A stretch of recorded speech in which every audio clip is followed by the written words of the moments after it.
is essentially Hold the on, we're hand live. shower option. We're live. Hey, everybody. All right.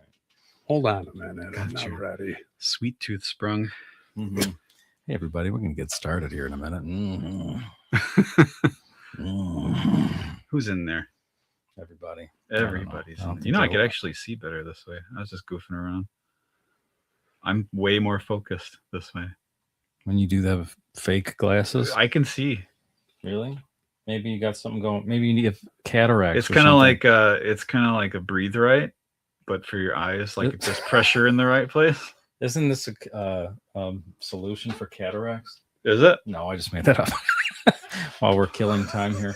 Hey, friends. Hello, everybody. We're trying new things with our eyes before we get started. I can see you all now. Mm-hmm. Hey, Bobby. Jeff Fielding. Con. Is it Con? It's gotta be Con. Hold on. I'll get to the bottom of this. Or is it Con? Jerry. All right. Lee, Jackie. What up? All right. Let's do it. Ladies and gentlemen, welcome to Power of Thunder.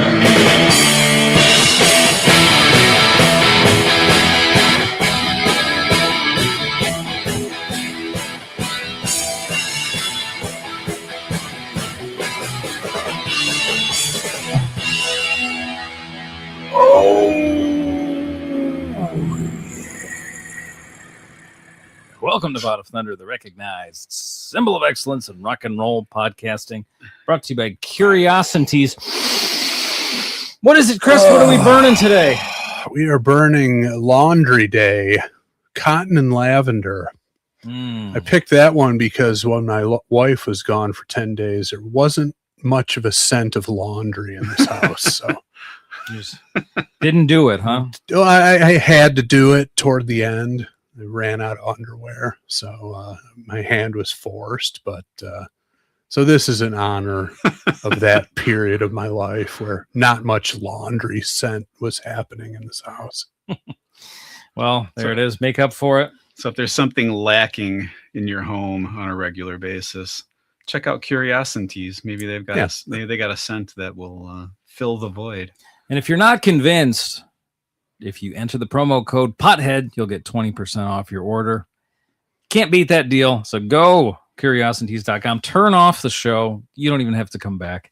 Our business is done. You're going to want to, but you don't have to. Yeah. Go get your candles. When you're done with that, come back. We'll still be here. We'll be having a treat or whatever it is at that point by the time you're done ordering. Oh, wait. There you go. And also, our show is brought to you by patreon.com/Pot of Thunder. If you want to be like Bobby Root and introduce this week's show like he did today. If you want to do that, that is available to every patron at every level. So check it out at patreon.com/Pot of Thunder. Whole bunch of stuff there for you. You're going to love it. And you want to know who I am? Let's find out. Could he be the most nakedest man in the world? Yes, he could be. He might be. He is the world's nakedest man. It's your buddy, Andy, America's little brother, as always, joined by this man who's going to dance for you. He's ready. He told me in the car on the way over he has a big plan for today. So let's see this spectacle together. Here we go.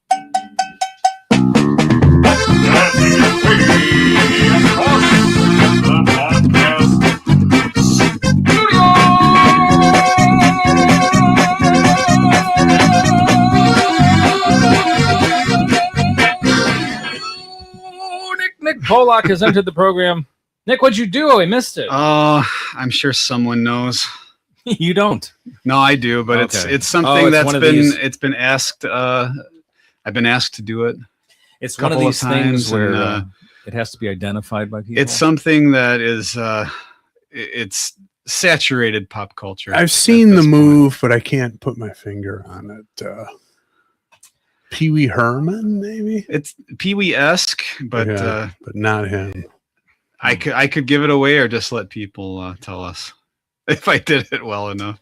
Well, let's hope that people ask you on patreon.com/Pot of Thunder. Tell Nick, command Nick on the dance floor. That's a new tier. I'll do it. $4. Tell Nick what you want him Alright. to do. He's doing it. $4. $4. That's right. All right. You name Nick's dance. You send Nick a video, No. a YouTube video or a GIF or whatever it is of someone dancing. Nick will recreate it for the mere cost $4. I see people are guessing it incorrectly. That might be on me, so I'll just say it. Yeah. It's the Danhausen Oh, dance. I didn't even know he had a dance.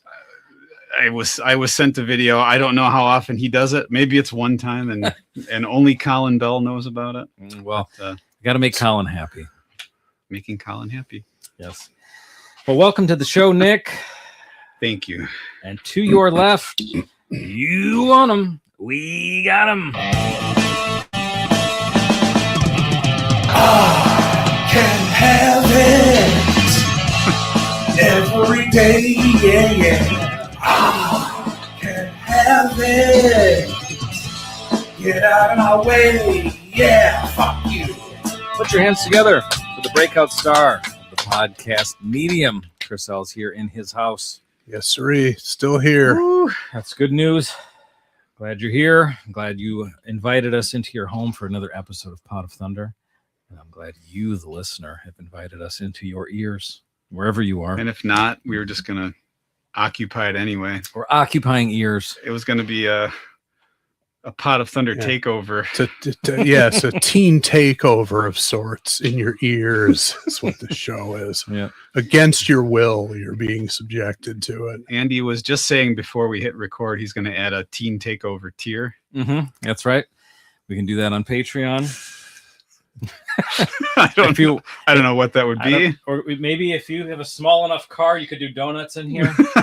I don't know what you want to do. Maybe A portion of your Patreon fee will go to the Pot of Thunder Community Center that we're going to be putting up. Because these kids, they don't want to create mayhem in downtown Chicago. They want to go somewhere and play basketball. Have an open gym every Friday and Saturday night. That's what they really want. Teenagers want nothing more than to be orderly and Yeah, that's what I wanted. follow all the rules. That's what I wanted as a teenager. No mischief. You know, just today I went past this old Dunkin' Donuts. Mom, close your ears. And I remember a time that someone I was with threw a full drink from the White Castle parking lot at the drive-through window of the Dunkin' Donuts next door. It was Dave, wasn't it? I think it was Dave. Dave Tomko did it. Dave, you scoundrel. No wonder we're still going at A it. But full drink, huh? full drink. Filled it up with the free, like a free refill on the way Oh, out, okay. and then Yeah. threw it right off the, it's a glass, there's Sure, how the yeah, drive-through thing, it protrudes a little, Right, whatever right, that is. right. Yeah. I'd always heard it was Dave. I wasn't there. Dave's a scoundrel. Everyone knows it. Anyway, so I was thinking, if only there was somewhere for us to play basketball that day, that wouldn't have happened. Sorry, Dunkin' Donuts. Mom, you can come back now. Okay. Somehow donuts are always involved in these incidents. That's true. There's a lot of chaos with the donut. I don't know. Here we are. Man, there's a lot going on today. I don't even know There where is. to begin. You know what we There's should we need to packages, do? there's There's a merchandise, package. there's all kinds of stuff. We have our new sponsor. We received an item. Can I feature it? It showed up. It's It here. showed- Yeah, one of You okay. have it in your hands. There's more coming. Oh. USPS is I think they opened it and they're playing with the stuff. No, that makes Hopefully sense. they'll give it back. It's I saw an Instagram of USPS. Dave Tomko playing with it. USPS takeover. I think he works there. I don't know where you work. It's Dave, kind of but- like that Paul Stanley Iceman that Stike painted. That's Mhm. out in the vapor somewhere. Well, People exactly. are just stealing stuff left and right. But we got something very lovely, which I will open up, and it's from Danny from Disher Music Gear. Mm. It's Danny, Bishop Music Gear. Danny, he makes the crowd cheer. Play a piece of history. Be revolutionary. Ah, yeah. Very nice. So Danny Disher sent us some nice note along with it. Thank you for sponsoring Was he the us. president? He printed it and then autographed it. Danny Disher. Look at that. That's what a gentleman who knows what he's doing does when he communicates. It's, you know what? It's a slick presentation. I'll say that much. It's not a napkin. From Danny, he says, "Thank you for sponsoring us, Pot of Thunder. You guys rock. Love your podcast and really appreciate everything you do. We're honored to be mentioned on your podcast, and we really hope you enjoy this guitar gear. Danny Disher." So our first item that we got is this lovely pedal board, Whoa. adjustable pedal board with a couple of rolls of tape, pedal board Velcro, adhesive tape. Nick, Oh, Velcro. I believe there's adhesive on one side. Yes, but it's double-sided Velcro. That's Sure. pedal board talk. I'm not up on the pedal board talk, so we can. I don't know. I'm trying to show it in here. Tape. Out of here. He gave He's some gonna sketch- pull the sponsorship for your outright ignorance of the I'm product. thinking outside the box here. So we've got the. Yeah, It's nice and adjustable adjustable. angle Yeah. for however. Hopefully, I'm however- showing it off good into the camera. however you want however it's best for you and your Yeah. foot action. Very nice piece. Yeah, very nice. We haven't decided what we're going to do with it. put a Might couple. offer it up on Patreon, Couple signed raw by us. Hmm. We'll figure it out, but thank stuff is coming in. So Thank you, Danny. yeah, it's nice. And it comes in that nice carrying bag. Yes, embroidered. The carrying bag is a case. must. If you're going to mount all your pedals to that thing, you got to have it in a proper bag or case to carry it around, and it comes with that. So Now, let's say I'm listening and I think, oh, it's time for me to get a pedal board or a new pedal board. How do I get it, Nick? Disher Music Gear, Disher, dishermusicgear.com. There's some nice instruments on there too. If you're looking There's for something. a bass in particular on there that's, I think, really lovely looking. Which color? There, I was looking at. Oh, it. you Is know it- what? There are a bunch of options. I don't know which one I would go with, to be Yeah. honest. Yeah, it's really nice. well, what you should do is buy a bass from Disher, then send it to Royco yeah. Customs. there you go. Have a metal flake finish done on it. Yeah, that would. That's work too. that's the ideal trajectory.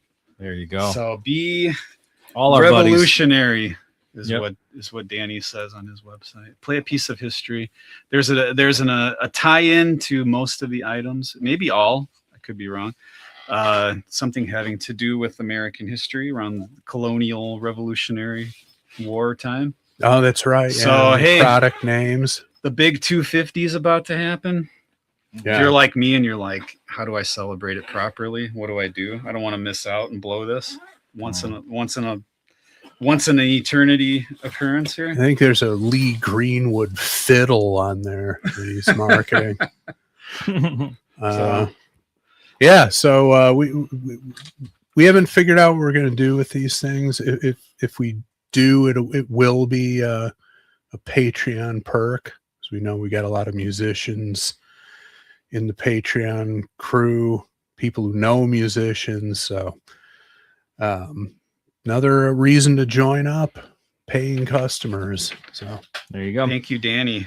Thank you, It's lovely. Danny. and I apologize to Danny on behalf of the show for Nick saying rolls of tape. Unbelievable. Hey, this is my first pedal board. Yeah, clearly. Tape. Get out of here. Do some research into the sponsor. God. Tape. Oh, wait a minute. Okay. Yeah. Okay. Yeah. Fielding says it's hook and loop fastener. There you go. Whatever. Well- Fucking Velcro. What is the Velcro going to sue us for saying the word? Yep. Fuck them. Mm-hmm. We got to come up with something else. Point being, it's not tape. All right. It's got a couple rolls of tape in here. Is it Nick tired? Jesus. I don't know. We got to flex our gear knowledge, Unbelievable. apparently. I wouldn't blame him if he pulled the sponsorship immediately. I would. If I Over was- that. Yes. Over that. Come and get it, Like, Danny. who are we No. dealing with here? They know nothing about my product. It's embarrassing. Well, I mean, you called it mounting tape. I'm just saying. Well, he's wrong too. So I guess he won't be pulling the sponsorship, but he's wrong. Well, Jeez. we'll have to Yeah. put a poll up on Facebook. Is it tape or There is Something- no, there is something no, else. no. But There is no pole to be put up. But- It's not tape. Did we check that it's not tape? It isn't tape. It's I fucking Velcro. But, okay, so it is. You Yes, I checked- glanced at it Okay. and I saw it. Okay, I was What's like- wrong with you guys? Well, I didn't see it. Let's It's- put a pole up this- well, so far you're the only Jesus one saying it's Christ. not tape. so people can vote for something that doesn't even exist. Yeah, that's a great poll. It's 11-foot mounting tape. It's Velcro. It can be both. all right. It's not both. It can't be both. Just because it has adhesive on one side doesn't make it tape. Jesus. All right. Well- so what are we doing? We got I Danny don't know Disher. what we're Okay. doing. That is a good question. I actually was wondering about that. Should we do Bake Treat first and get into my question about tonight's episode or what? What do you want to do? Yeah, let's do Big Treat. I think it's time. Nick's got a nice little presentation here. Who wants to eat dainties? Who wants to eat baked treats with me?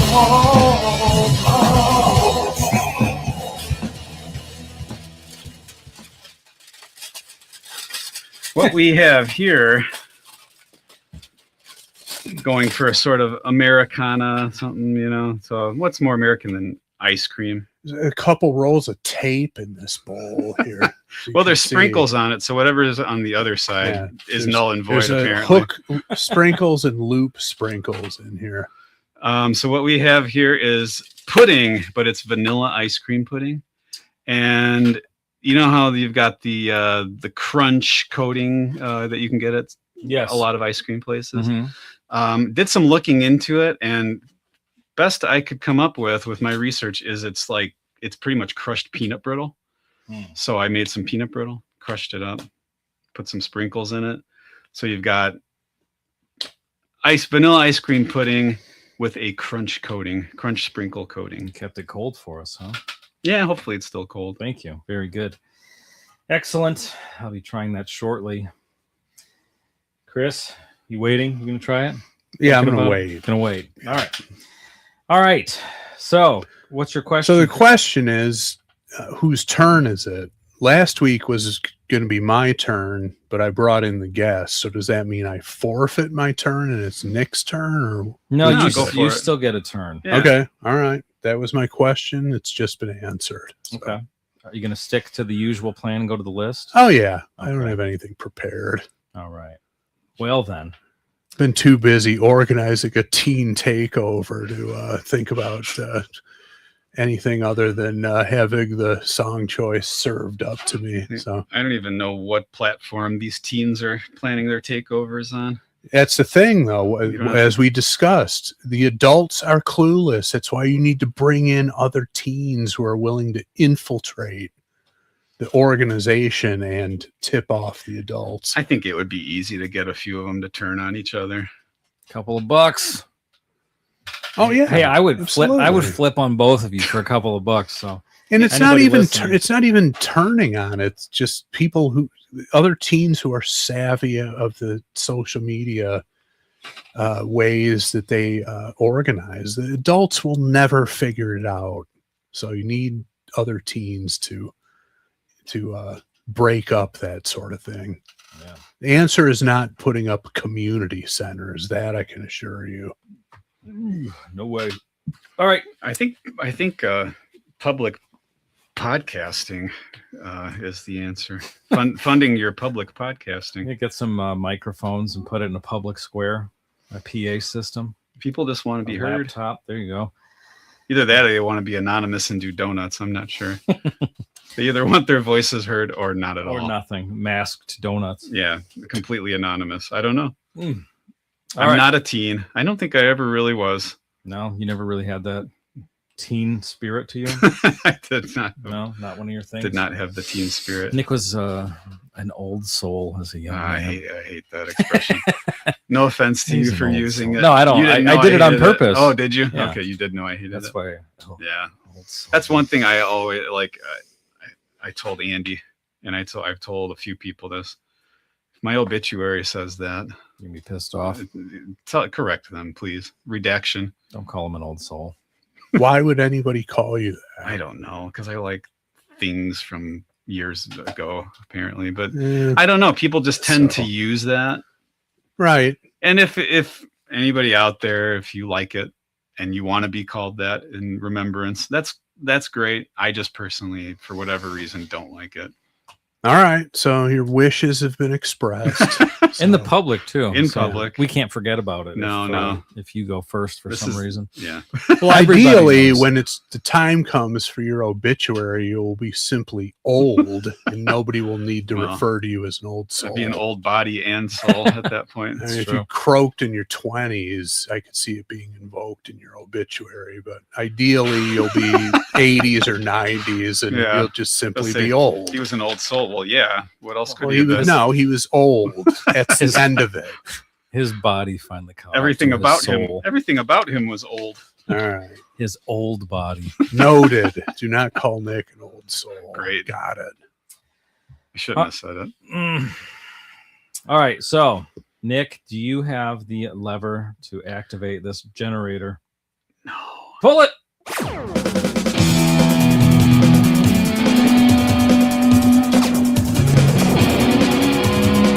First pull, 872. Chris, are you able to see that? I am able to see it. I'm bushwicking it immediately. Right out of the Right. gate, hitting it with a Yeah, bushwick. Just not in the mood for that crap. Hey, what are you doing, man? What's that? Move along to the next trick.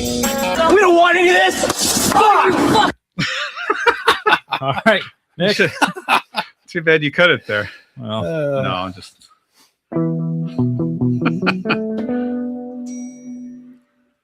183, the second option here. 183. Look at that. Someone we may have heard earlier today.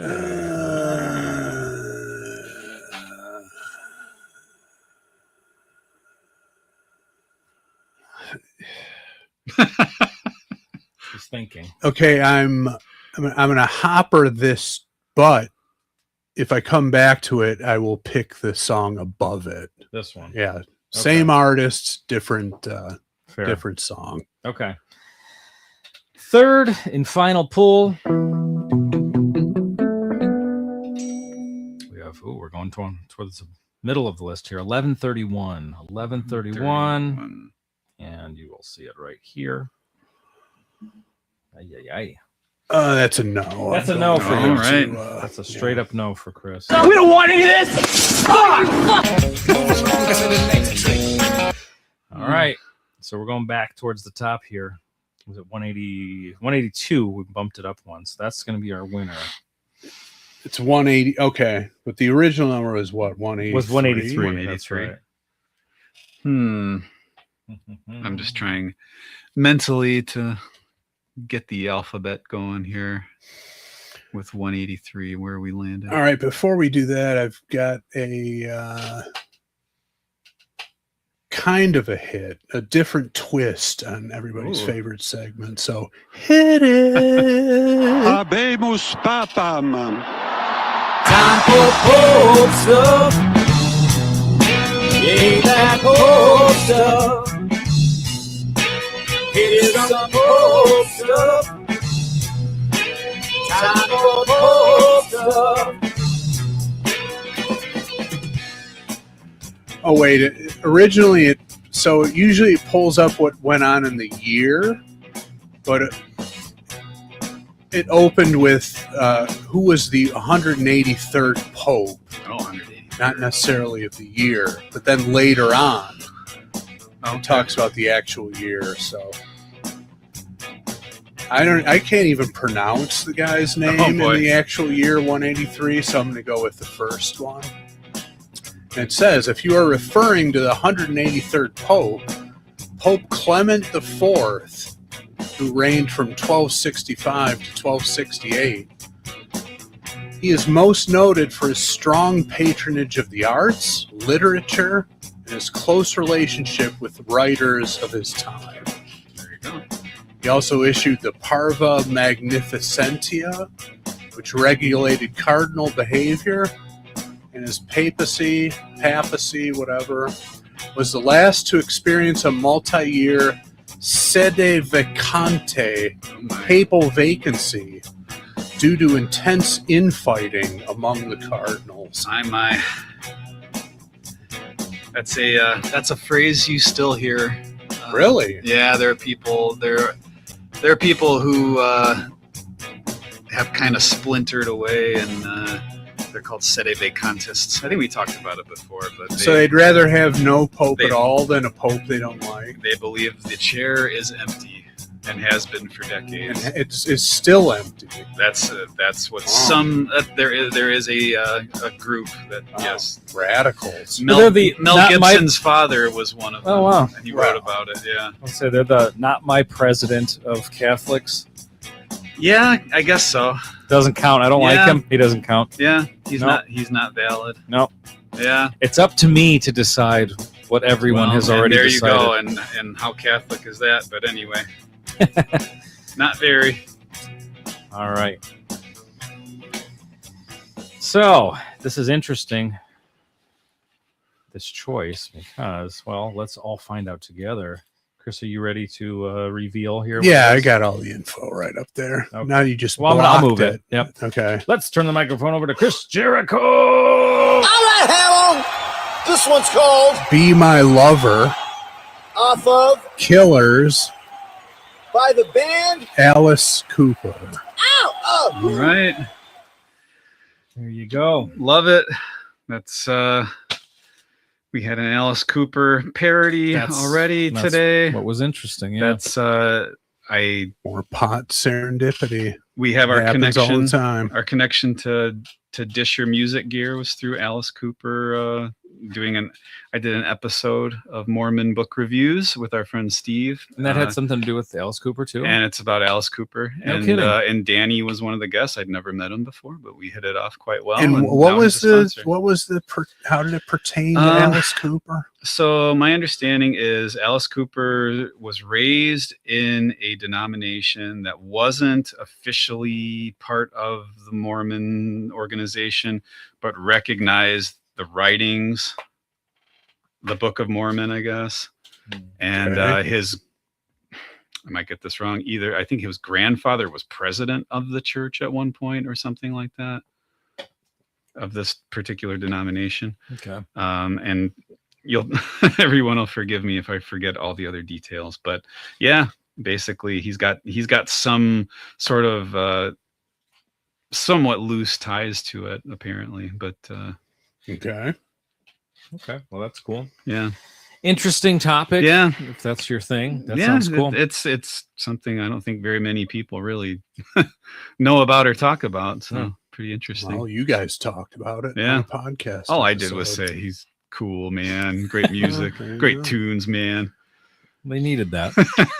That's what was missing when they were looking at the lineup. Yes, man, on there. So this was submitted by Fielding Fowler. Hey, Fielding, he's with us live on the greatest Patreon tier of all. That's right. Thank you for being with us. Very much appreciated. Fielding says, Alice brings us a super catchy, underrated tune. Enjoy. Chris, what do you think? I have been enjoying it for decades. This song was a staple of the set of the college band. Oh, really? Oh, okay. That included Chris Brown, not the woman battering. Oh, good to know. But the drummer currently of the Dirty Crash, and in college, the drummer for New Originals, one of my best friends in the world. And like I said, we covered this song, it was always in the set, always brought the house down at college parties, etc. I don't think a lot of people had ever heard it, or if they did, they didn't know who it was by, but it always went over like gangbusters every time we played it. And was this a song that Alice played? I don't know it off the top of my head, I don't think. So is this something that he played often, still plays? No idea about that. So you wonder how that happens sometimes, how there could be a song that works well for... It was a single. Oh, it was a single. Okay. Yes. But it worked well for Chris's band. Michael Bruce credited as sole songwriter on Wikipedia. Did not know that. Mm-hmm. Okay. Well, as you'll hear, it's single worthy. I mean, it's a a song that was clearly crafted to, you know, be as popular as possible. There's nothing. It's not Shake Hands with Beef. Let's put it that way. It's a little more accessible than that. Hard to believe, but all right. I know. Strong statement, Yeah. but you guys can be the judge. But this is the anti Shake Hands with Beef. Now this is track number 2, which follows a song which I haven't seen Alice Cooper for years now, but I would imagine he still plays the lead track, Under My Wheels. Yeah, I'm thinking that's always in the set. Yeah. Oh, this is 1971, huh? Yeah, man. Wow. Okay. 2 discs. Oh no, this is a re-release. Okay. Track 2 of 8. Okay. So that's why I picked it. Another Alice Cooper song came up, and I hadn't heard it before, and I'm just like, do we need another Alice Cooper? And then I saw this title above it. I'm like, yeah, I want to talk about this one tonight. Now, how many Alice Cooper songs have we done? Just the one, or have we done 2? No, we did 2. The Man Behind the Mask, Yeah. and $1 Billion Babies. Oh, that's right. Yes. With your mom. Yep. Yeah, so that's 3. So this will be the 3rd. I'm pretty sure, yeah. So it's achieved lover boy status. Alice Cooper has. Now, we had, Van Halen last week, which is a band that it has enough, I would say, variety to warrant a podcast where you're doing all Van Halen songs. And there is one, obviously. There was one. They did it. Did they finish it? Oh, yeah. Oh, I didn't a while realize it. ago. Okay. And the podcast will rock. Apologies. I didn't know that it was completely finished, the discography. Yeah, but, the same thing that happened with us. They just ran out of songs. But I would say Alice Cooper, possibly even more worthy of a podcast that breaks down every song, because it's the catalog. Well, it's varied catalog, very extensive, more than Kiss. I don't know how many songs Alice Cooper has, but he's got to have more albums and more songs than Kiss, and varied and diverse musically. And he's another one of those guys or bands that whenever we're talking about this subject, when we've talked about it in the past, he hasn't come up, but he's another one of those bands and artists whose heyday was in the 70s, but was still popular in the 80s. Yeah. Pivoted to, blend in with that sound and in some ways the visual. Yeah. And was popular, Yeah.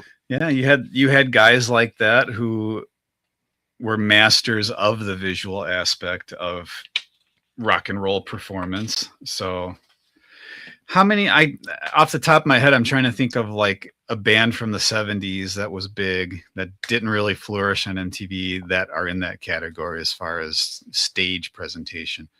I'm sure our live chat will come up with something. I can't really think of anything that didn't thrive in the 80s. Yeah, didn't have like a resurgence in the mid 80s or so.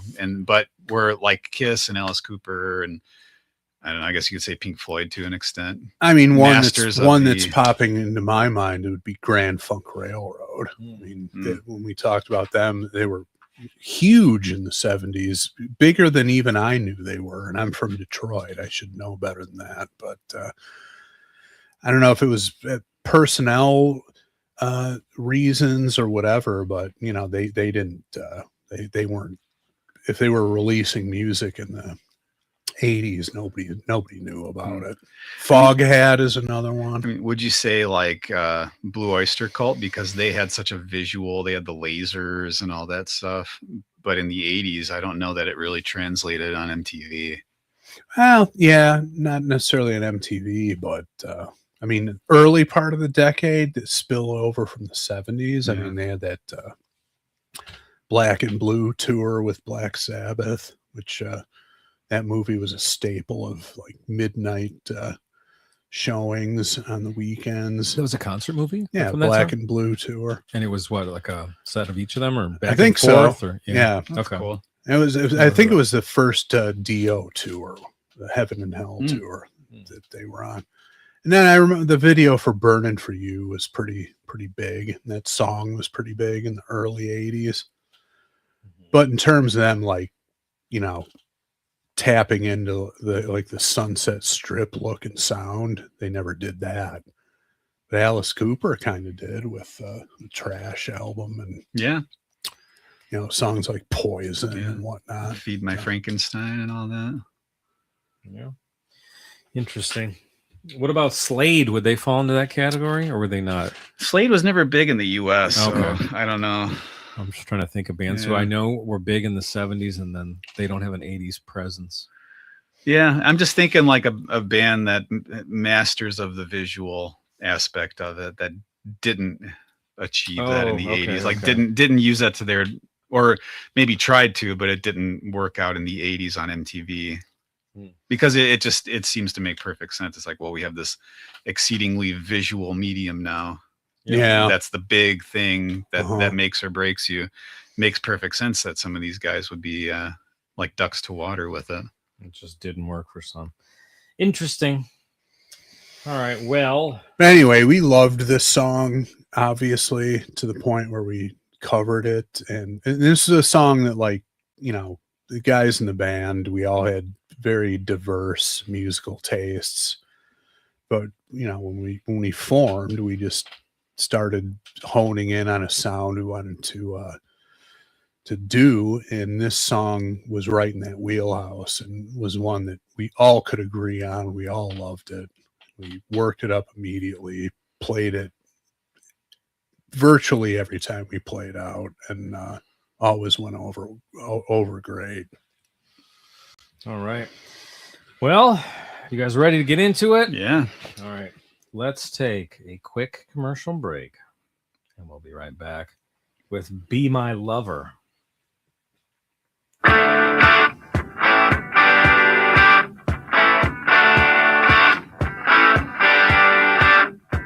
She struts into the room.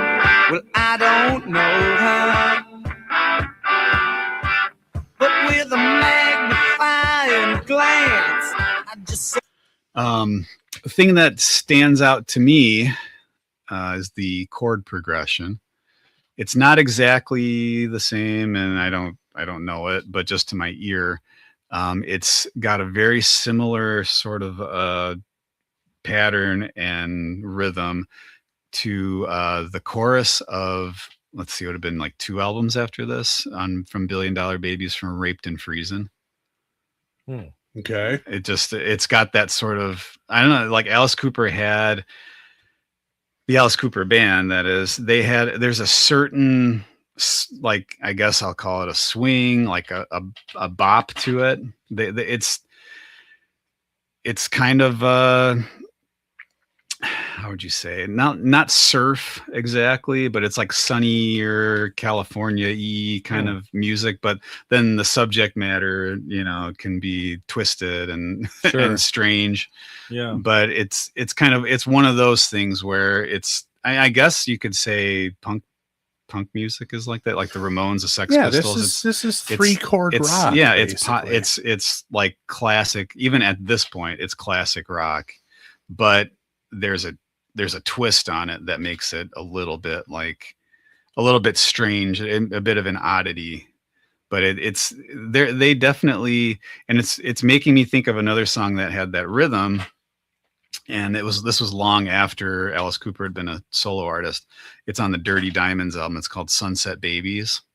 And it sounds just like it would have been an old Alice Cooper band recording from the early 70s.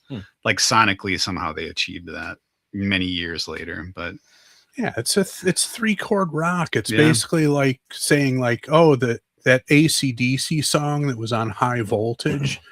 It kind of sounds like the song that was on Powerage a few years later. It's 3-chord rock. Yeah, but it's a cool thing. I think musically, to me at least, that's the big appeal of Alice Cooper, is just that it's not doom metal or anything like it's not prototypical doom metal or something where it's like, okay, we have this character, this frontman character that's like an insane, dangerous person, so we have to, and it's like, no, we're just gonna we're gonna have like a subversive form of this bubblegummy kind of stuff. Yeah. Right, from a visual standpoint, but as you'll hear, first of all, Nick, are you familiar with this song? Did you know this song by the title? I know it by the title, and I've heard it before. I've never owned this album, but I have heard it before. And Andy, you've never heard this? No, never heard it. Okay.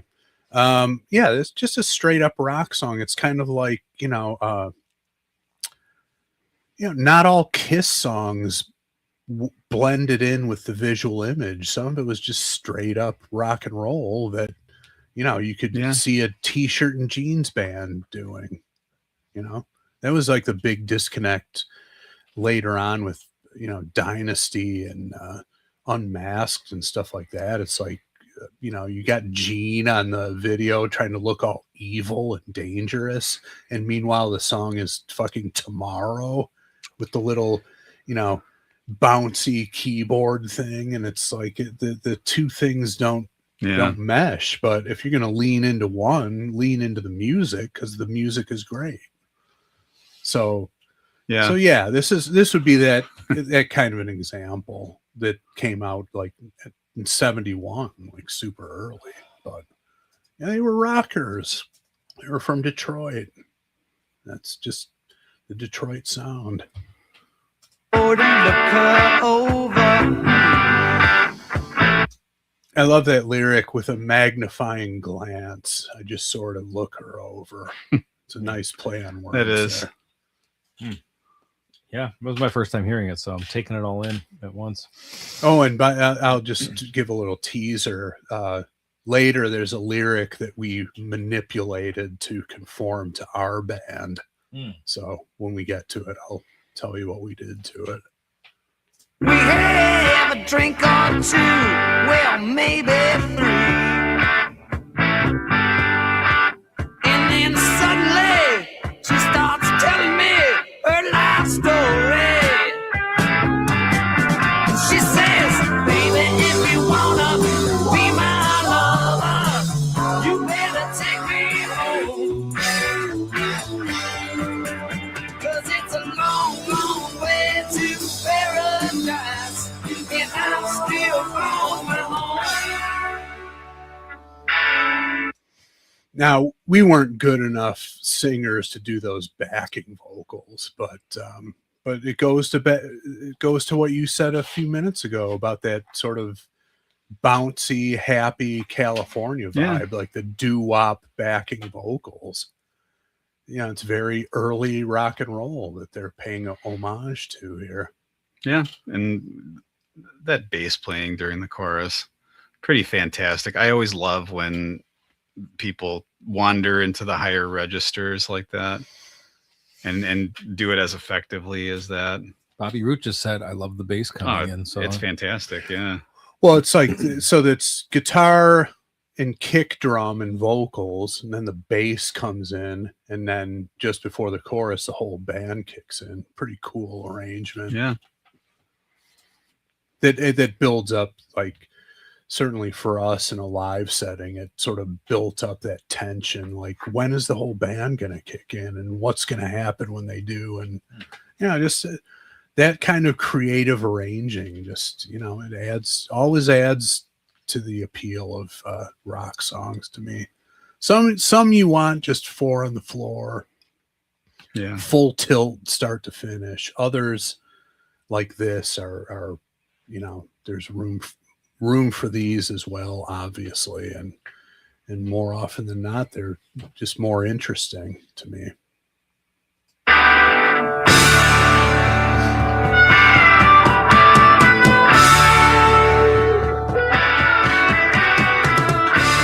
Like, I don't know what year or what album Alice Cooper had just kind of like full-blown distorted guitars, but the old Alice Cooper band, it was, there was some fuzz there, but it wasn't overdriven. They made it heavy, and they made it work with a fairly clean sound. Mm-hmm.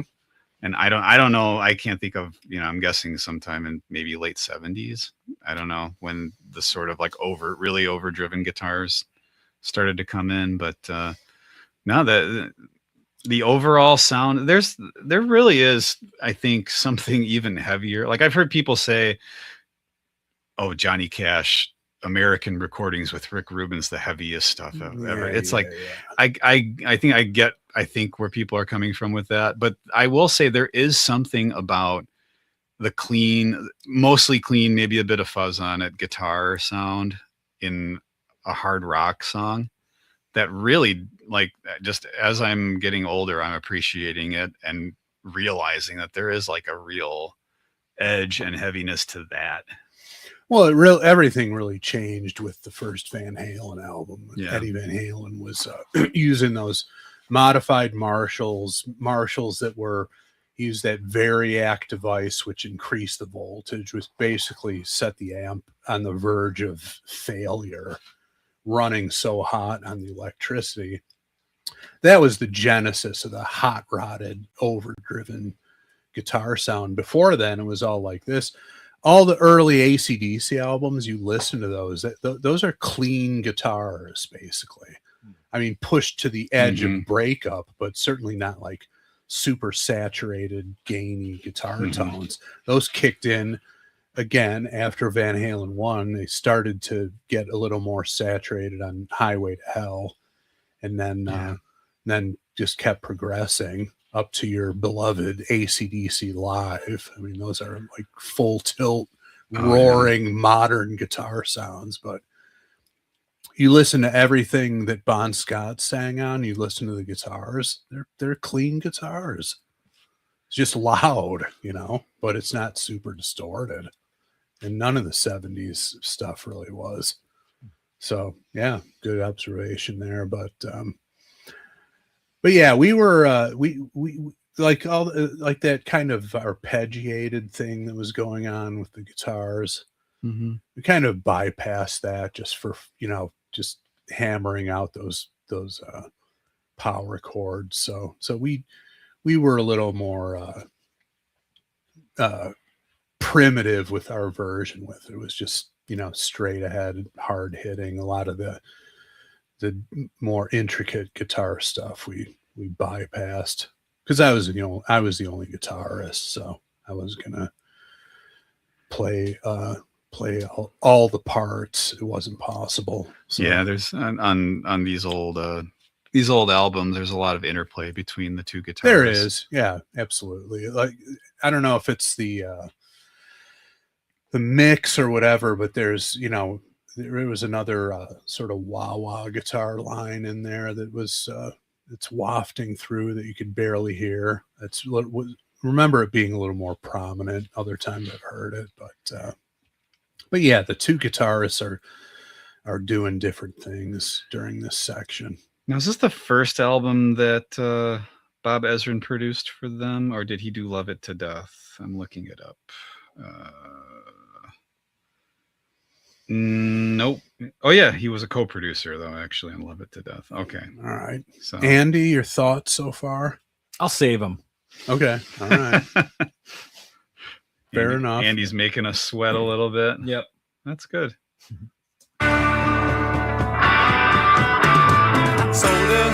Then I came from Detroit City, and I played guitar. Oh, sorry, but it reminded me of a Tom Jones country song. Last night I went to sleep in Detroit City. Sorry. Yeah, that's right. He does say that. Well, he's not. I don't think he's the first one to do that song, but that's the version that I always think of. Anyway, sorry. Is that a common way that people would refer to Detroit City? Or I don't know. Just a coincidence? Yeah, I don't know. Maybe just an amalgamation of Motor City. Yeah. Who knows? But all right. I think it just works with the cadence of the lyrics here, and I'm probably also in the Tom Jones. It was a cover song, country song. Yeah, I think I don't know who did it originally, but it's like a million people had done it back then. But yeah, it's a sort of a country-ish song. He wore a lot of cowboy hats, Tom Jones. More on that months from now, perhaps. Jackie says I'm getting Who vibes. Yeah, that's not it's not inaccurate. Again, essentially 3-chord rock delivered with a lot of volume, and Yeah, I guess draw parallels to I Can't Explain, maybe, which was earlier in the 60s. Mm-hmm. But yeah, that's not an off base comparison. In a long-haired rock and roll band. She asked me why the singer's name was Alice. I said, listen, baby, you really wouldn't understand. All right, so those are the lyrics. Actually, there were two that we adjusted that I just remembered. So the first one, instead of long-haired rock and roll band, we said fucked up rock and roll band. And then obviously instead of the singer's name was Alice, it was the drummer's name was Brown Dog. What was the singer's name? Just out of curiosity. Stu. Okay. So we needed something with two syllables there. I guess we could have said Stewart, but just made sense to say she asked me why the drummer's name was Brown Dog. I said, listen, maybe you really wouldn't understand. Yeah. So yeah, that's how we always did it. It was a good time. It was fun to, take lyrics that, are specific to the artist you're covering and make them specific to what you're doing. Yeah. Yeah. That's, I'm trying to think of, I guess I Am the Walrus would be something, that came before that was like, we're name checking ourselves in our song. Yeah. Like Glass Onion or, I'm the Walrus. I'm sure there are many others, but those are the ones that are popping up in my head right now. Then I said, baby, if you wanna be my lover, you better take me home. 'Cause it's a long, long way to paradise, and I'm still on my own. On my own.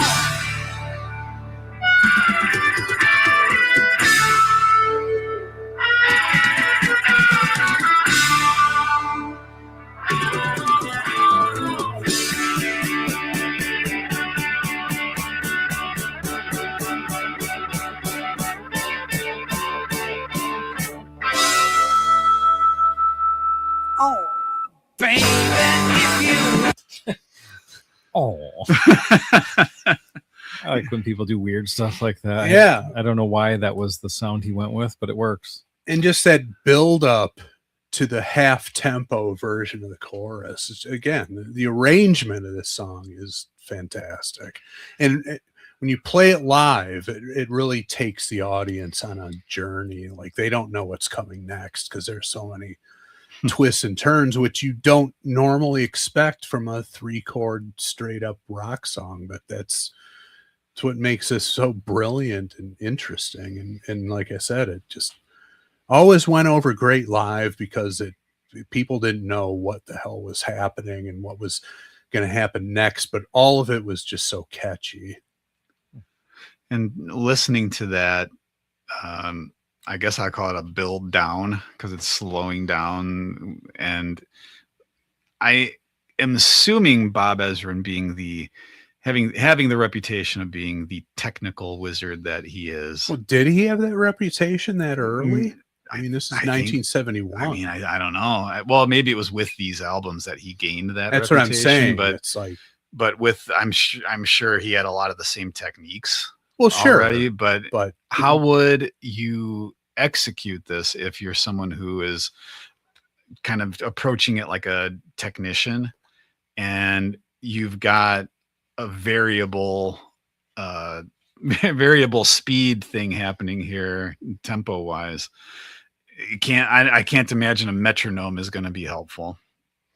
Well, and you wouldn't want a metronome with this band because it would strip all the personality out of it. One of the great things about bands like this is like, you don't want it to be perfect from a time standpoint. You don't want it to be perfect from a execution standpoint. It's where all the personality is. These guys were not virtuoso players, but you put them together in a unit and they make a beautiful noise and craft an interesting, awesome rock song. So to break it down to like click tracks and metronomes, you wouldn't want that with the Alice Cooper band. But I wouldn't. I would assume that it was used though. Why would you assume that? I just because Bob Ezrin's reputation of being. But like he a didn't have that perfectionist. reputation. You got to remember, this is 71. I mean, how many albums had he produced up to this point? I don't know, but I would think You're though, you're that his- thinking of him in mid 70s Destroyer version, which was like 5 years later. He had a whole half decade to, become that guy who was like a studio manipulator and made guys do 50 takes of something and everything had to be perfect. This was way before that. I think this was him embarking on that journey, and not fully formed in terms of the Bob Ezrin we always think of. This is way early, man. 1971. And if he was that, you certainly don't hear it on this track, or a lot of like Under My Wheels is not that. Doesn't sound like that to me. It's one of the great things about the early Alice Cooper band. They were rough around the edges. They were not virtuoso players. And that's where the character comes in. Now everything sounds the same now. And it became that as the decade wore on, as producers became more adept at the studio and was more pressure from the record companies to put out hits and pristine albums. This was still hard rock in its infancy. That's what makes it so great to me. Be my lover. You better take me home. 'Cause it's a long, long way to paradise, and I'm still on my own.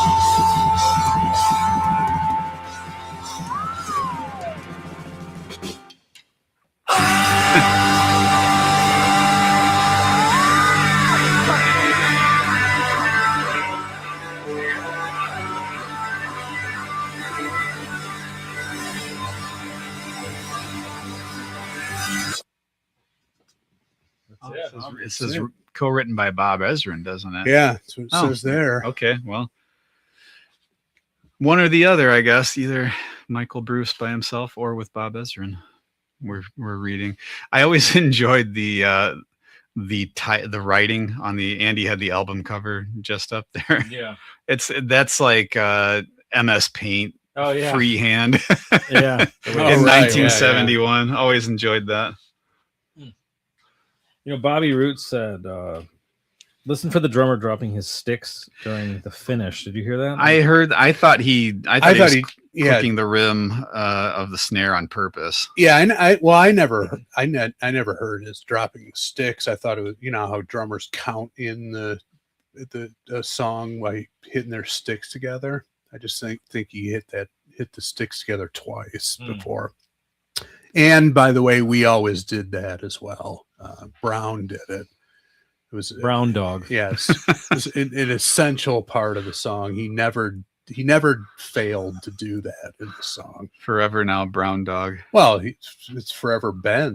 That's been his nickname for 40 years now. Well, now it's entered the vernacular, the worldwide consciousness. It's been beamed out to the world. So.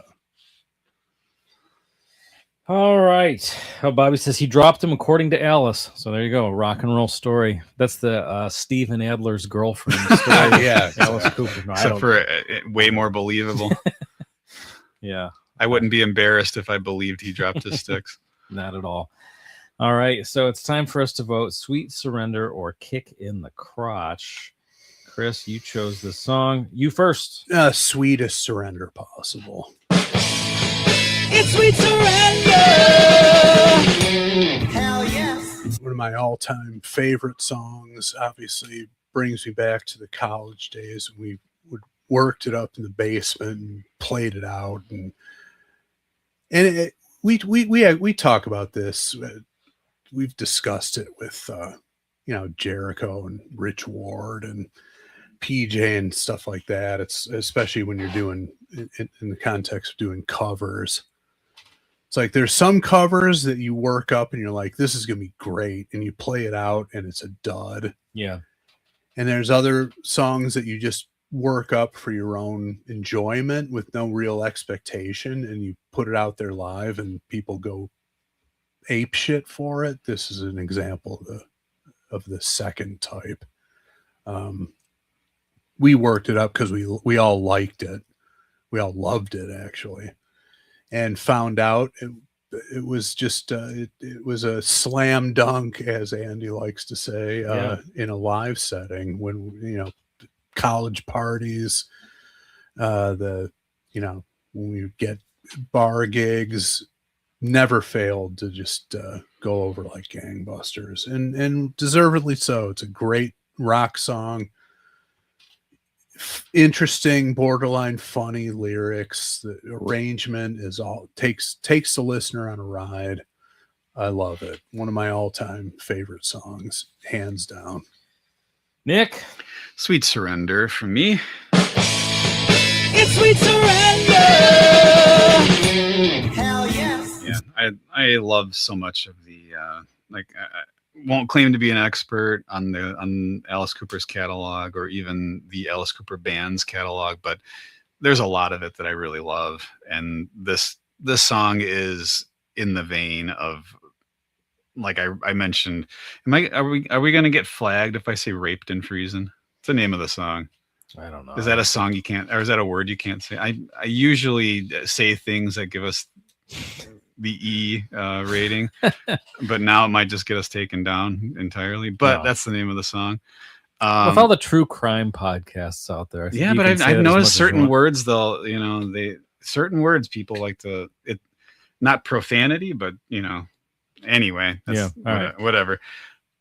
I will say that's an awesome song. and this is the same band doing the same type of song, and I love this stuff. So all right, my turn. Giving it a Sweet Surrender. It's Sweet Surrender. Hell yes. First time hearing it, I'm echoing a lot of the things that you guys are saying. As far as like Nick said something that we never talked about, I don't think, but that music, like hard rock music with cleaner guitars, has become really appealing to me lately, which is funny that you said that because I was thinking the same thing. Like when I hear that, something about it is more satisfying. I don't know if I'm just, if it's like too much that I've listened to in my lifetime of distorted guitars where it's just kind of refreshing to not hear that. I don't know. Or is it just an old thing? There's something, I think I came to a realization that could be a thing that I was experiencing because I heard a John Fogerty interview where they were asking about his philosophy on mixing songs, what needs to be up front and everything. Yeah. And his stuff, the guitar is clearly heard, sounds great, but it's not overdriven or anything crazy like that. And he's got some of like the heaviest classic rock that you can possibly listen to. So there's something to it. It's not just guitar that's gonna bring the heaviness. No. Properly mixed bass, an impactful drum kit, all of it. It all throw it in the pot. It all contributes to the heaviness of it. And when everyone's playing with some fire, it comes across regardless of however you have your amp or pedal set. Or that's whatever. the big thing. Yeah. Now I looked it up here, and I can't tell. It doesn't seem to be a complete discography, and I tried to get it chronological, but according to what I have here, this is like the second album Ezrin ever produced. So he was definitely not the fully formed Bob Ezrin we know from the Kiss Destroyer days at this point. I'd be curious to know when he adopted his, the story that Kiss would always tell is like they were in school. All of a sudden, they were in front of a blackboard, and he's explaining music theory to them, teaching them when did that how develop? to tune a guitar and how to string a guitar and all, like I'm sure they knew how to but pluck a string. Wasn't it like all the way down to that with them? Yeah, I think so, but they probably knew how to do that. I'm not saying they didn't. No, know I how, know, but that's what they said. But they said that he was saying, "This is how I want you to do it." Yeah. Right. Forget what you know. And then famously Ace didn't show up all the time. Right, exactly. He broke Ace Frehley's spirit. Because Ace Frehley is more, he'd be more inclined to be in the Alice Cooper band than to be in the type of band Bob Ezrin wanted Kiss to be. He's just a shoot from the hip, rough around the edges rock and roll guitar player. Yeah. And to be sat in front of a chalkboard and be giving a theory lesson, he's like, "Fuck this! I'm not participating in this. This is not what I signed up for." Yeah. So this is not why Elvis likes me, because I sit in front of a chalkboard and learn things. Yeah. Right. Yeah, exactly. So I mean, that's the thing. It's like it always surprises me how early this song is, because I don't know why. It's like I never really think of Alice Cooper being active that early in the 70s, but they absolutely, I mean, they got their start in the late 60s. Mm-hmm. Yeah. The famous chicken incident, warming up for Mothers of Invention. Yeah. That was in 69, I think. I mean, they've been around forever. Yeah. And, it's, to me, I always think mid 70s and later, but this is early hard rock, man. Well, this is, let's see. I mean, cause 18 was on the album before this, right? So, yeah. So, I mean, yeah, they were, this is all that, that Detroit sound, Stooges, MC5, Amboy Dukes, all that shit from that era. The seminal hard rock music. The Frost. Yeah. Which gave Ezrin his ringers. Yeah. Dick Hunter and Wagner. Yeah.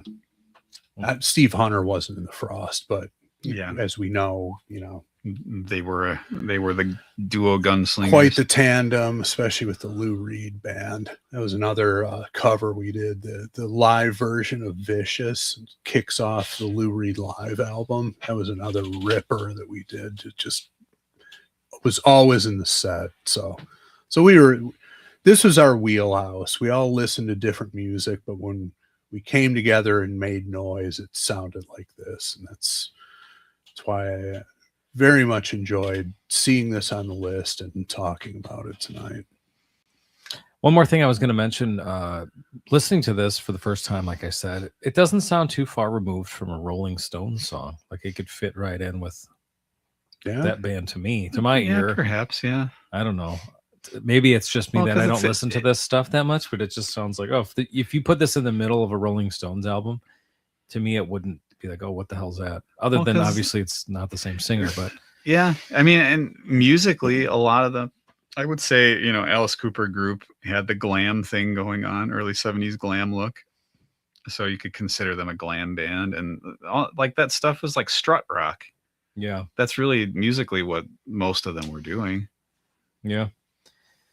Like they weren't really string. I mean, the Alice Cooper group would throw in some like weird chromatic thing all of a sudden, like the time, like the Time for a Bake Treat theme where it goes up, it just goes up like a half step and then it just sounds weird. Yeah. It's, they would throw in something strange like that, but essentially they were doing just like strut blues based rock and roll. And just had the visual image and the stage show and all that stuff, but at the root of it, it's kind of like Kiss, just a jeans and t-shirt rock and roll band. Yeah. All right, well, look where we found ourselves, guys. All right, Hammond, I got a question for you. Paul Stanley wants to know if Be My Lover is a rock and roll boner, as voted by the 3 rock and roll boners in this room. Well, my vote's absolutely in. Nick. My vote's in.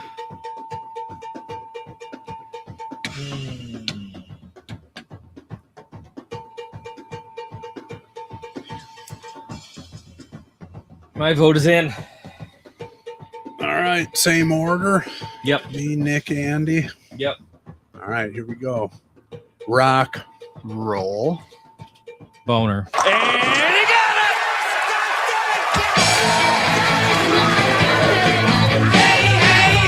It's a rock and roll.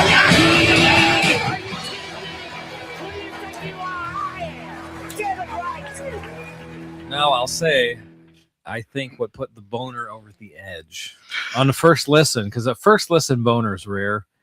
But I think Chris's stories of his band doing this and everything associated with that gave it the extra blood rush to give it a full boner. So there you go. Well, I would also think that the very real possibility of Brown Dog himself kicking your ass the next time he sees you, because Nick's already on his shit list for what he did to miss you. I don't want to be on his list. No, Nick's on that Is list. it him or the rapper that's going to be mad at He might just send the rapper. There's the women battering rapper and the Nick battering drummer. To be clear which one we're talking about. Yeah, I think the revelation of Brown Dog. So I had to go with it. I didn't know that was his nickname. Who's the guy who did Horny? Mark, what's his name? Mark Morrison. Yeah. He's going to send his alias to come kick Nick's ass. So, yeah, Nick is already on the list for what he did to miss you. The I don't think so dismissal of one of the great classic rock songs of all time. So I would like to think in the back of your mind you were trying to avoid a similar fate, Andy. Yeah, maybe that was part of it. But because we can't do that to Mama Jones, wipe out two of his sons in one fell swoop. No. You guys were in danger of that. That's wrong. Yeah, it can't happen. No. It's like Saving Private Ryan, but with the Jones brothers. All right. Well, if you disagree with us, we're sorry. That's just the fucking way it is. And if you do disagree, you simply don't like rock and roll. I mean, that's just rock and roll music right there. You know, the early hard rock, it's rooted in, you know, the very, you know, earliest primal forms of rock and roll, and not, as we talked about, the full-blown, super saturated, distorted rock sound that would happen later in the decade. But it's rock and roll music, man. If you don't like that, you don't like rock. It's like what I always say about the Kiss Live at Winterland on the box set. The first what was that called? Kissology. Yeah, blanking on Still that, waiting but for our volume to come out that we're on. yeah, well, you know, but you know, if you watch Live at Winterland 75 Hotter Than Hell tour, right? Isn't that what that was filmed on? 74 probably, yeah, but anyway. If you watch that and can't come away with some appreciation for Kiss on a guttural level, I'll just drop my usual phrase. I simply can't relate to you. I don't understand where your head is at. And I will question if you like rock and roll. And I won't question it. I will declare that you don't. Chris will take it away from you. I will. That's it. Don't claim to like it and disagree with Be My Lover being a rock and roll boner. You can't have it. You can't have it. No. Oh, yeah. Denying you that. It was January of 75. I just, you know, the Kiss fans are already chasing me. Chris Brown and the Kiss fans already are. I'm in several crosshairs. He is. They're drawing Nick straws to see who pulls the trigger. It's his version of participating in a teen takeover. A Kiss fan takeover. Basketball at the community center ain't going to do it for him. He needs that rush of danger and outlaw behavior in his life to keep him going. Hey, before we jump over to the next segment, let's take a quick look at something we got here from our friend last week, Stike Daddy. Or no, Stike Dog. Sorry, we're keeping everyone a dog. From Ben, look at this. A Roeco Customs t-shirt. So thank you very much. I appreciate that. Yeah, I like the we all got design. one. I like the design. It's like a 60s car wash or something. Like Yeah, we talked about it. Mid-century bowling alley. vibes. I like that yeah, style. yeah. Cool. And There's some stickers over there too Oh, yeah, that yeah. you guys can and that have. logo's even on this beautiful 1/4-inch cable. Yeah. Oh, look at that. So that we future acquired. future production numbers will be pumped through that Roeco guitar cable. Man, got a pedal board, got a new 1/4-inch cable. Shirts are available. We've tagged Roeco on Instagram, but you can find them on all the socials. Direct message him with your order. Take Zelle as payment, whatever. Nice. You know, he's got them in stock. Get one for yourself. Support a small bit. Doesn't get much smaller than a solo operation. So give him your support. If you don't have a guitar to send to him to Metal Flake Up, get yourself a t-shirt or whatever other merchandise he's got for sale. Just direct message him. Yeah. I like the blue and orange color combo. Yeah. Gray t-shirt. Hammond Nice. Bears color. Yeah, there you go. Getting in the vibe. Yeah, we're all set for it. All right. I think it's time for us to take a quick commercial break. And we'll be back with, I don't know what it is. I didn't look this week. Some type of jokes. We'll see. So the jokes are coming out, but usually we just hit the music. I think we should introduce what the jokes are about. What day is coming up? Let's see. It's the 22nd of June. Okay. When this comes out. Yeah. Yes. Monday, June 22nd is a, you want to say it? Oh, you or- go ahead. Okay. Turns out it's Pet Choking Prevention Day. Prevention. Prevention. Prevention being a Apparently it's very important word it's there. such a widespread thing that it needs its own day of awareness. So in the spirit of public service announcements, we are devoting our joke segment to Pet Choking Prevention Day. Good to know. Okay. All right. Let's see. And that's when a choke was a choke. And wheezing was wheezing. Ate a treat and couldn't breathe. Full body shakes and lots of dry heaving. Convulsing on the floor. Spitting up wasn't happening, baby. Got in the car, drove to the vet. And that bill was really something. Say yeah, yeah, yeah. Say yeah, yeah, yeah.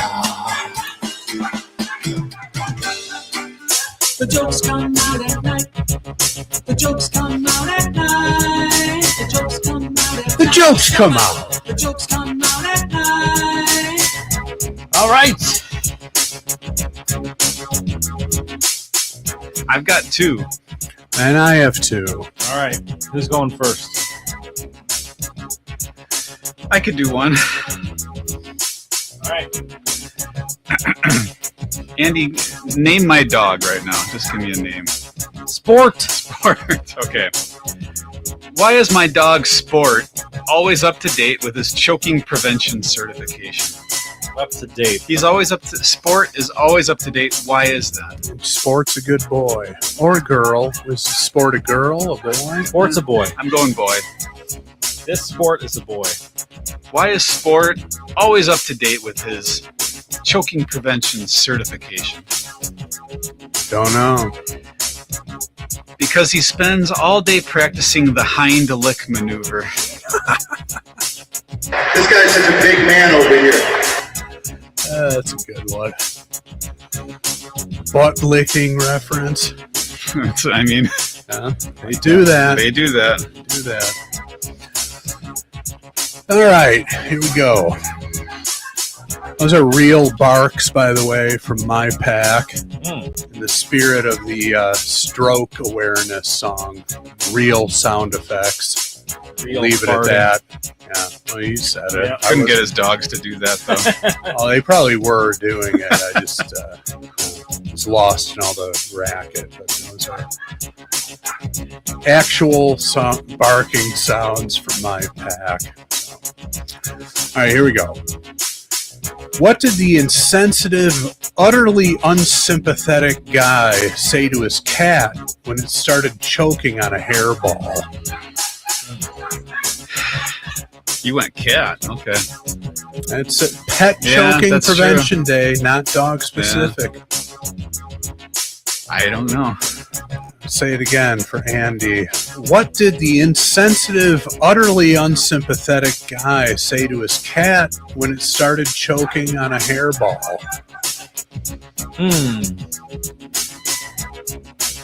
I don't know. Stop being such a pussy. What the hell are you doing? All right, Nick. Oh boy. What do you tell a chow chow to help prevent it from choking at dinner time? Chow chow being a breed of dog, of course. What do you tell a chow chow to help it prevent choking at dinner time? What? Don't know. You say, after you chow chow, you gotta chew chew. Give me fire, give me down,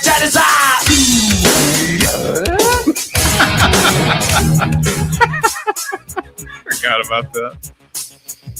Andy had a good theory there. Good theory. Oh, yeah, James yeah. Hetfield and Tim Allen are the same guy. Yep. Nobody's ever seen him in the same room. So that's my finale for All me. right. So I pass it over. All right, here's the grand finale. Why did Klaus Mein's dog almost choke on a piece of beef jerky? Oh, I know. Yeah. You guys know. Yeah. But I need to say it Yes. because only I can do it. Do it justice. Why did Klaus Mein's dog almost choke on a piece of beef jerky? Because it was so hard to chew. Yo, killing me with this. R. Kelly's dog barking at the end. Yep. Well, there you go. Well, See, when you said the thing about dog choking or pet choking prevention, my mind went to, like, let's educate people to stop choking their pets. And I was thinking, what is happening out there where people are choking? Maybe that is what it is. You know. That's just not how Nick and I interpreted it. Yours is much better. we Yours is. took, took a much more naive approach, I Yeah. suppose. I thought animal violence. I think Andy's interpretation has given us a glimpse into the dark corners of his psyche. I don't know could where be. that comes from. I can't. Perfectly timed theme music Well. today, by the way. Yeah. I try every week. This week it worked out. Yeah, it depends on how chatty we get. Yeah, and sometimes we have a lot of jokes. All right, well, thank you very much for listening. Glad to have you here with us. Appreciate it if you are a patron of our show on patreon.com/Pot of Thunder. If you're not and you're interested, check it out. Hopefully there's something for you. If there's not, maybe send one of us a message and say, hey, I would like to see Nick Bottomless. We can see what we can do. I would like to win a signed pedal board Maybe from Disher Music Gear. That suddenly is come into play on Patreon. It's not a guarantee yet, but something we're considering. Both are on the table. Yeah, it's all on the table. The bottomless Nick and the pedal board. Both, we're not taking either one off the table. They might be part of the same the same contest for all we know. We could potentially get Nick to dip his butt in paint, and that's how he signs the pedal board. We'll see what happens. I'm not sure. Well, I will see you guys on the July 4th episode. July 4th. Yeah, you're busting out. I'm taking the vacation, huh? Patreon money out for a little spin you are. next Oh, so week. you're off Yeah. for a week. Nick's off for a week. Okay. Well, See what Andy and I cook up. We might take the week off. We might do an episode. We haven't decided yet. we'll see what we come up with. But again, thank you, everybody. Thank you to Danny Disher. Check him out. Thank you to Ben. Thank you to Ben at Royco Customs, and thank you to Curiosities, and thank you for listening. We appreciate you. We'll be back probably next week, maybe 2 weeks. We'll see, with more Pot of Thunder.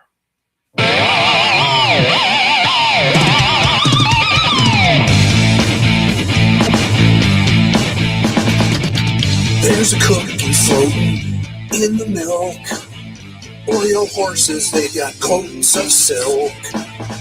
It's delicious on your tongue. Oreo horses got your sweet tooth sprung. Hi ho, Oreo, cocoa powder flies, yeah. Oreo horses all got dunkers and they're you and I. Oreo horses. Oreo horses. Thank you, everybody. Hey, have a good weekend. Happy Father's Day to those of you who are with us To live. those who celebrate. I was going to say if you're with us live, coming up in a couple days here. If you're listening in the future, then I can't help. Merry Christmas. I don't know what the hell. I don't know when you're listening, but That's true. yeah. People still hanging around in the chat. I'm going to stay here until everyone leaves. Yeah.